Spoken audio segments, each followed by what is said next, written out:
Le corps absorbe, assimile, puis transforme des aliments pour fabriquer de l'énergie et de la chaleur.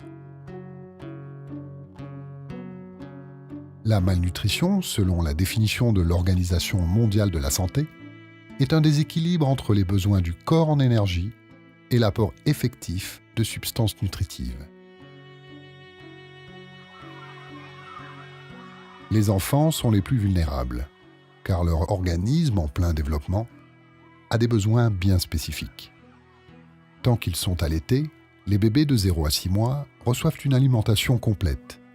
Une fois sevrés, les risques de malnutrition apparaissent.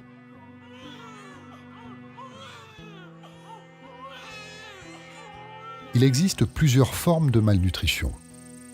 La malnutrition chronique est la persistance de carences alimentaires qui ralentissent la croissance physique et mentale de l'enfant.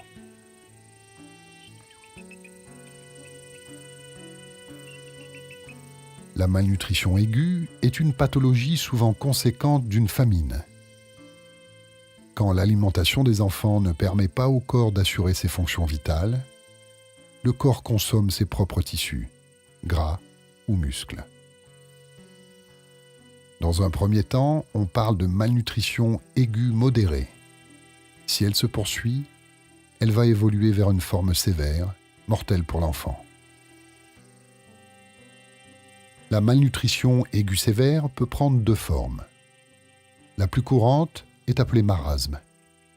L'enfant squelettique a perdu graisse et muscles.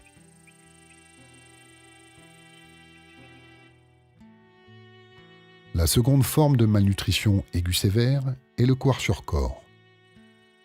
Le kwashiorkor, c'est l'enfant famélique, au gros ventre, que tout le monde connaît.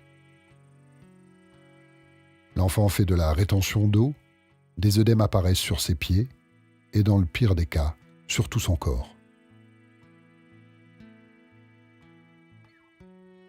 Il se déclare par exemple chez un enfant trop brutalement sevré au moment où son cadet le remplace au sein de la mère.